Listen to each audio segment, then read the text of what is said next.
You're listening to Faces of Atlantic, a series hosted by Terri-Ann that gets real with the leaders, changemakers, and everyday doers shaping Atlantic Canada. Each conversation dives beyond titles to uncover the grit, growth, and human stories behind the work.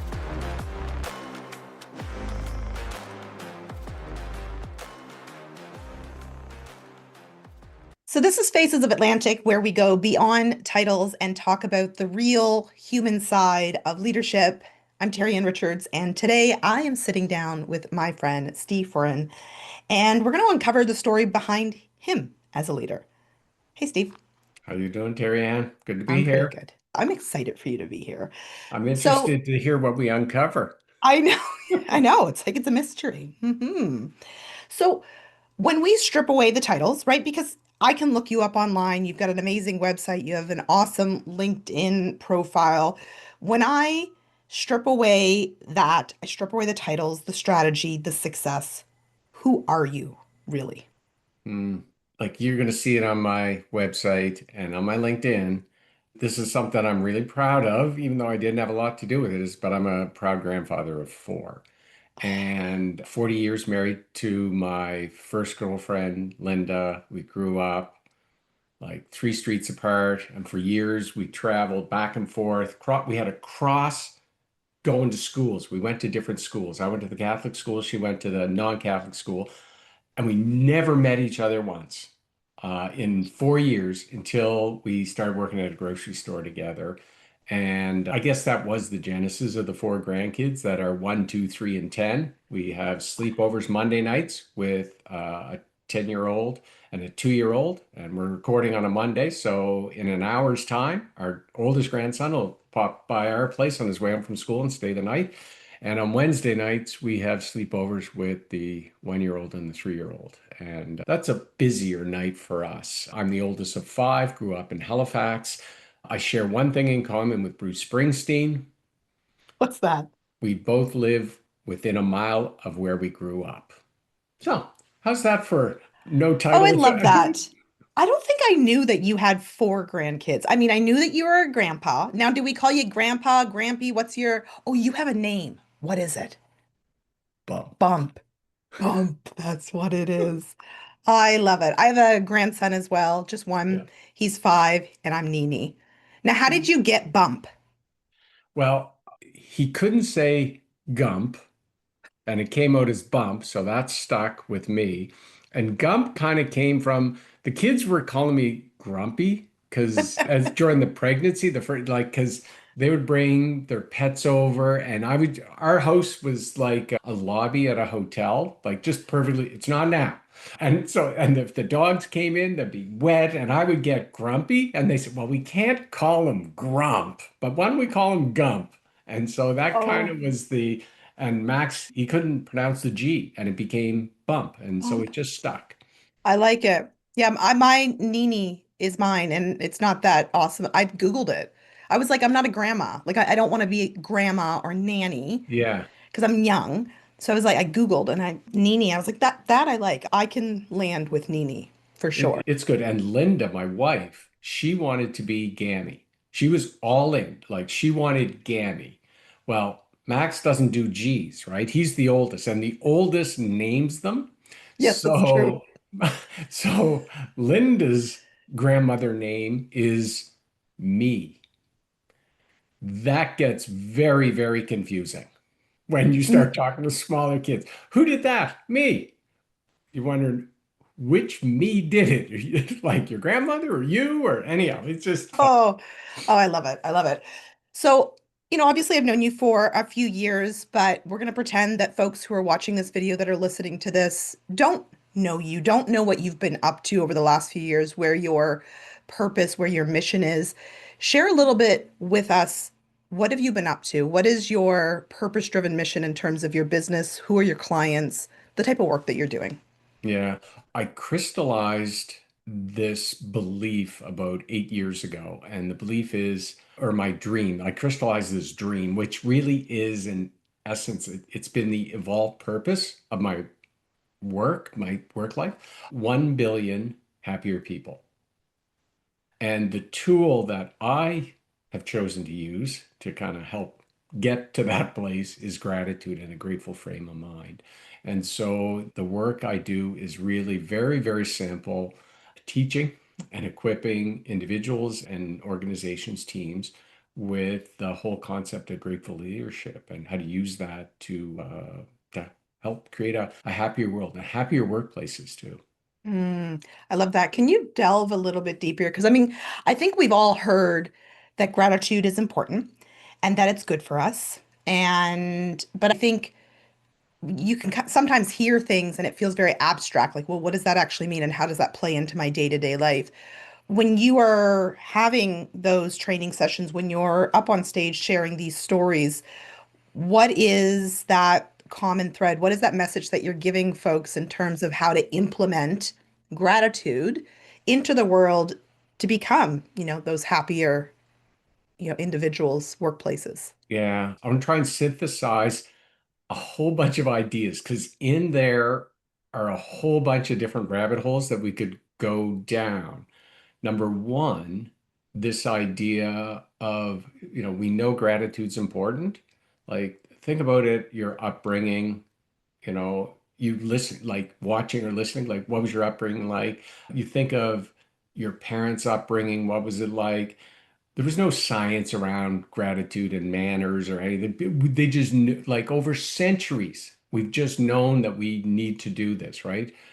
We're in an age today where there's a pile of research around this, and the evidence is overwhelming. And, depending on where you look, they'll tell you that gratitude is the number one, the best predictor of living a flourishing, thriving life. And we're searching, you look at the UN Global Happiness Report, like the West is leading the decline in global happiness. And so my work, when we can give people all these facts and figures and science, that is exactly like Charlie Brown's teachers. Womp, womp, womp, womp, womp. Because you know what? We know this and blah, it's true. I just tell them a story. You know what? We like stories as people. I was in a session last week and with the group, want to engage them in just helping them find it for themselves. And, Mm, through stories and then conversations. And the number one comment that I get is eye-opening, which yeah, is really kind of strange when you think of how simple this is, but we so seldom step back and just yeah. kind of take stock of our life. And what most stands out to me from what I hear from folks is how easy it is to take our lives and the people in them and the situations we have to take them for granted. When you look at your life, because I know, previous to this work, you had a life before, right? I Yeah. think you were an engineer, correct? Yeah. I'm Yeah. still an engineer. Yeah, I suppose once an Once one, you're engineer, always one, right? Just that doesn't actually just disappear at some point. But was there a defining moment in your life that really changed the way that you show up and lead as a human today in Atlantic Canada? I've always been very positive. 20 odd years ago, though, I had a realization that my life was handed to me on a silver platter. And it was just this gradual accumulation of experiences and things that were happening to my kids, how they were progressing. And up to that point, I thought I had done it all myself. Kind of, you would self-made man, self-made woman, self-made person. I would be like, I'm one. Like, regardless of whether you think my successes were big or small, I was just like, did it on my own. Yeah. I had this realization my life was handed to me on a silver platter, which flips that completely upside down when you see everything as a gift. Mm, And I was in grad school at the time. And so I ended up doing my research on this and around gratitude. And when I finished, I looked at my wife. I said, "Hun, I think this is the work I got to start doing." And, one of the key moments in helping me have that realization, our kids and their first jobs was in a neighborhood coffee shop. And Nick, who's the oldest, starts in August, minimum wage, 5, 6, 7 hours a week. August, he starts, end of December. His net worth, based on just his bank account, is greater than half the world's population. And so I start thinking, he didn't, I'm thinking, he didn't do it on his own. Do you know who I'm really talking to? Yeah, me. Yeah. So, So tell me this, when you sit down with folks, and I'm sure you have all sorts of conversations because I know that, you work one-on-one with folks, you're facilitating, you're doing trainings. I'm sure, like a lot of folks that I seem to be having conversations with, you have those one-off conversations where somebody comes up and says how this type of work is shifting their thought or changing their life. Is there a story that comes to mind where you can sort of put the glue together for us that speaks to how gratitude really actually, because it is, when anyone listens to this and they hear it, it sounds so simple. Yet, a very large percentage of folks probably aren't putting this into practice on a day-to-day basis. So, is there a story that sort of comes to mind where this really shifted for, like, there was an aha moment that you can link that to for us? well, I know last week I stopped asking people who used to have a gratitude practice. I stopped asking it because I just realized out of a group, easily 10% of the room has had a gratitude practice and it falls away. Mm. What we know is the number one barrier, the number one obstacle to maintaining a gratitude practice, because this is simple: Yep. forgetfulness. We forget. And that doesn't come from me. This comes from Bob Emmons. And Okay. Bob, he started researching gratitude before it was cool. Interesting. Right. So what he was one of the initial people that got this going. And there was some gratitude research done before the early 2000s, but Bob was one of the researchers in the room that stood up in 1999, 2000, when the Templeton Foundation decided they want to, support gratitude research. Number one barrier is forgetfulness. And you know why we forget? Life happens. Fair. Something happens with my mom. Something happens with the kids. I get busy at work. I get sick. I get this diagnosis. And when that happens, we totally shift our focus. And then it's not like we deliberately try to not do it. We just got away from it and we forgot.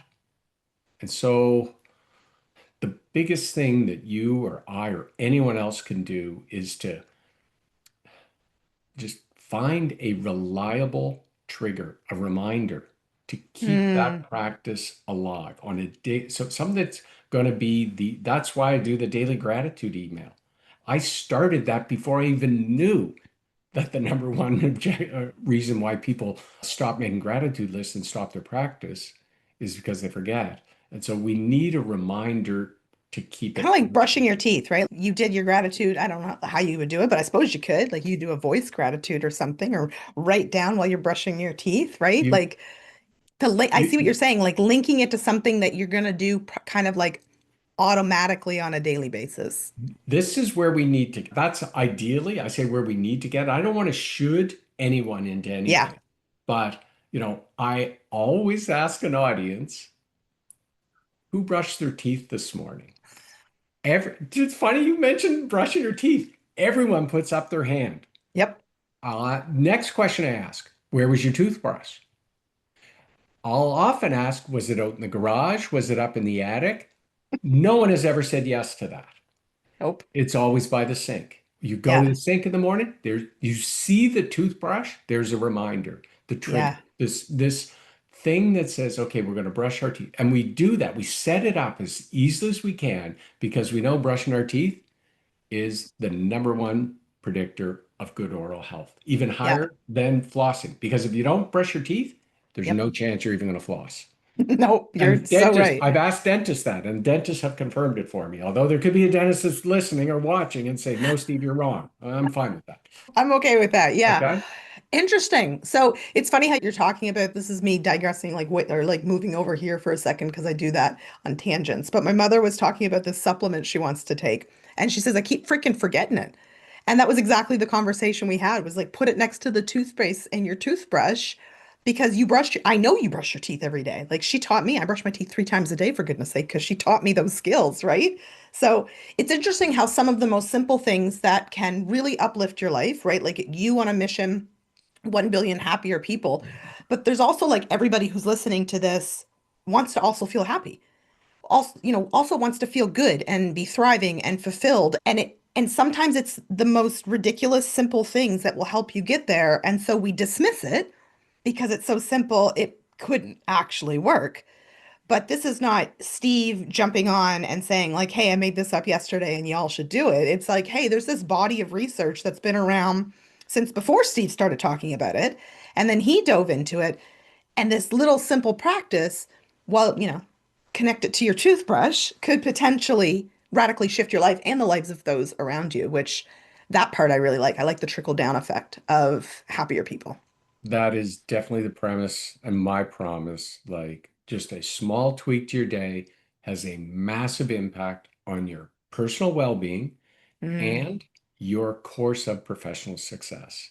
mm, For some people, it is going to be easier. yep. For some people, it's going to be harder just because of how we're wired. But it does, for those of you, if you happen to be someone who it's harder for me, it was easier. Hmm. But for folks who it's harder for, it might take a little longer before you start feeling the Yeah. impact, the results of it. Yeah. Just, stick with it. And yeah, Okay. So when you look at your life and, as a mentor, as a leader, as a bump, and all of the things that you have experienced, has there been this pattern that has had to be unlearned to become the human you are today? Right? Like I always think of things that were passed down through our parents, just stuff that we learned. And then over time, we realize, oh, that's not actually like fueling me anymore. That's not serving the next version of me. Was there something that you had to unlearn or like drop it off at its last stop and kind of be like, all right, you're going to stay there? Could you share that with us? yeah. And this thing that I've dropped off somehow, I think it's got like an Apple AirTag on me, wanting to follow me around. You know what I'm saying? I do. I was the oldest of five, and kind of I did it on my own. I just, had a if it's going to happen, it's up to me. Yep. Someone else has a problem, it's I was very judgmental. So Mm, that was and I don't find being judgmental serves me well. mm, And because judging brings with it attachment to outcomes or expectations on others, things that I have absolutely zero control over. And I know when I'm on the other side of being judged, when I feel like I'm being judged, I don't feel the type of inspiring impact from the person who's judging me. And so fair. if I want to be in like when I'm on the other side, that's how people feel. I don't think that's serving me well. So Yeah. I've tried to leave that back at the train station, but like I say, maybe so many years of practicing being a good judge is catching up with me because I still find myself, where I can fall into that. Yeah, it's so interesting because I was actually reading an article not too long ago about that. And I think it's natural human behavior to judge. I think that's just like how we sort of figure out if this is like good or bad or like this is for us or not for us. I think where what you're talking about judging can not work for us is when it, maybe affects relationships or adjust how we approach opportunities versus being a little bit more open-minded or open to new, perspectives and stuff. And so I think a part of it's always there. And I know even for myself, always have to like, there's a saying, you better check yourself before you wreck yourself. And I'll have to check myself, be like, why am I judging at that level right now? Like, what am I afraid of? Or like, what's coming up from the past? Because a lot of times I find that's what it is. It's something from back there that's still like lingering. And it's like, okay, that's not a them problem. That's actually like something else I need to work my way through, right? No question. I mean, there is a role of judgment that we're going to exercise for our own personal safety. And as a leader Yeah. inside an organization, you're being paid to make judgments on like this. I'm talking about like when I used to see someone on the street come up to me, Yeah. could I have some money? You got any spare change? I would Yep. be, you want my money? Go get a Mm, job. I work for this. And then it's like, I'm not giving them money. They're going to just spend it on booze.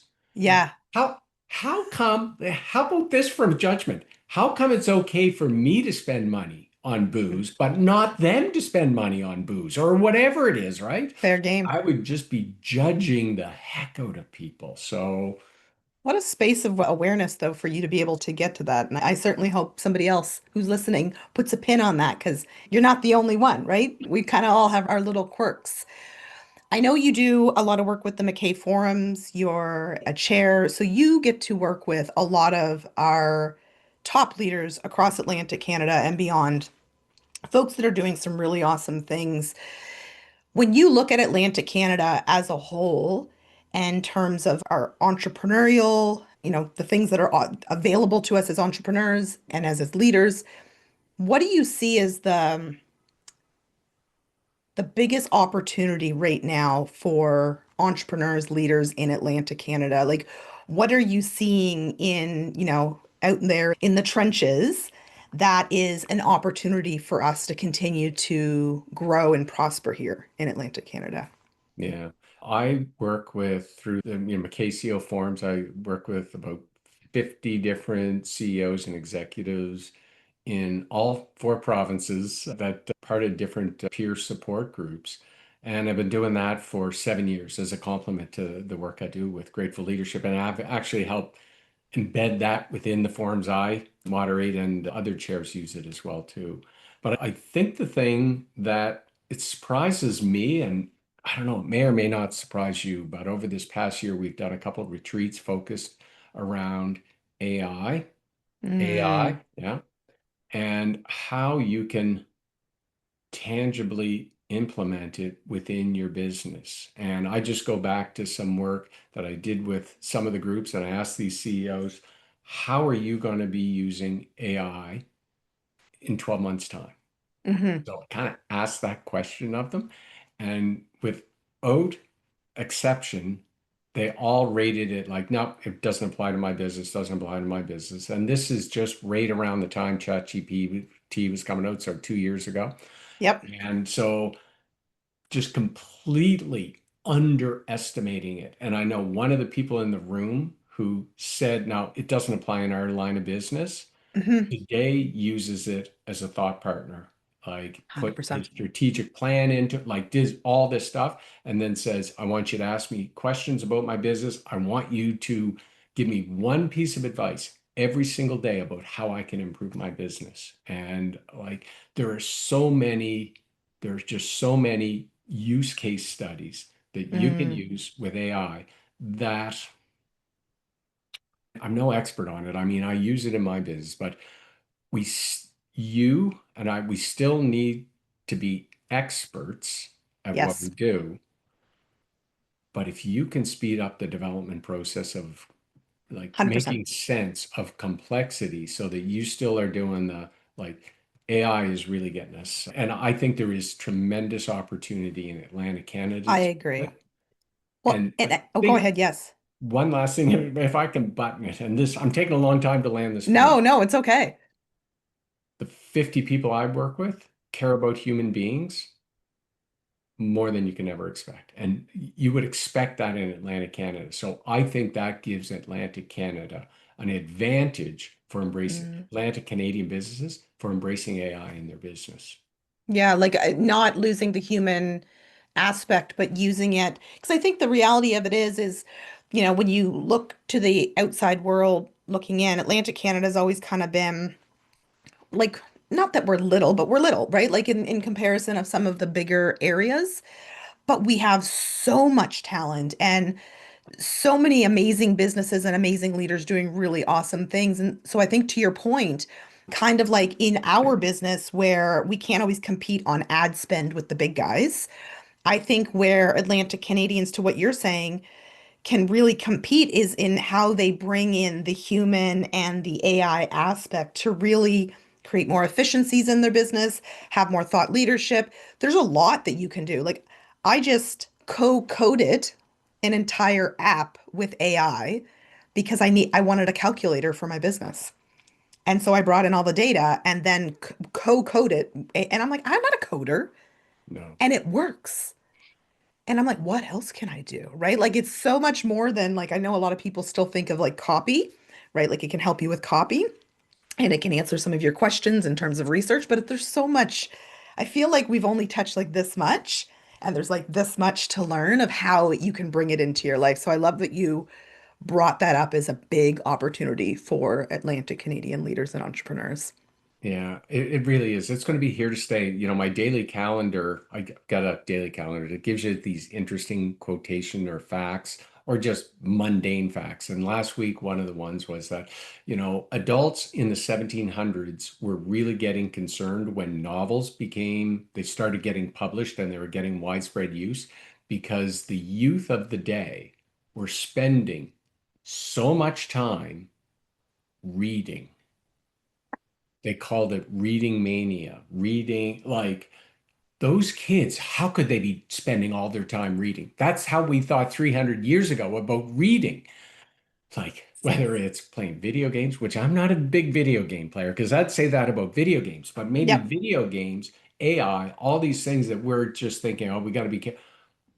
Yeah, we got to be careful, but we Yep. also got to be careful that we're being too careful, and we got to figure out how to embrace them in our business. Fair game. Fair game. If you were to give advice to Atlantic Canadian leaders, what would that piece of advice be that could shift their business in the next 12 months? I would say for you, start making a gratitude list every single day. Make a Mhm. list of 3 things that you're grateful for and keep at it. And give yourself a reminder, like a trigger of some type. So put a notification on your phone. Something's going to remind you to do it. Otherwise, you're going to forget. Okay. I got a few quick fire questions for you, and then we'll sort of wrap this up. So, are you a coffee or tea guy? Tea in the morning, coffee in the afternoon. Oh, okay. All right. Morning person, night owl. Morning, Okay. One word that those around you that know you would use to describe you. wacky. Really? Yeah. What is your favorite book? I know it's a tough one. I don't know. I don't have one. Because you I don't have a do you read a favorite. lot? Yeah, but I've got 5 books on my nightstand right now because I've been kind of struggling with it. So I'll say my book, the one I wrote. That's my favorite. I like that. I will make sure that's in the show notes. And what is your happiness ritual? I feel like your happiness ritual is gratitude, but maybe you have something else up your sleeve. So what is your happiness ritual on a daily basis? It's not every day, Yep. my running, like getting out Oh, and right going on. for a run. That is part, like I daily gratitudes every single day, but Yep. just there is something very sacred about putting one foot in front of the other. And I call it running. Many people would not call it running, but I call it running still. You know what? You're allowed to call it whatever you want. I love it. This has been a great conversation. Is there anything else you want to leave us with before I close us off today? I just like to thank you for the time and for Thank you. not giving me any questions I couldn't answer. I was halfway through the question about what did you leave behind? I was thinking, I don't have an answer for this. And then I'm glad you took a long time to answer to ask that question. I'll Because you're leave you like, with oh, that. I got one. I got Yeah. one back there at the train station. Yeah. I love it. Well, I hope you have an amazing rest of your week. Thank you so much for sharing your wisdom and have a good day. Yeah. Thanks. You too, Terri-Ann. Thanks. Thank you.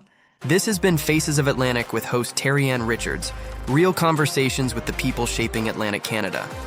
If you like this episode, be sure to follow, subscribe, and share it with someone who'd love these stories too.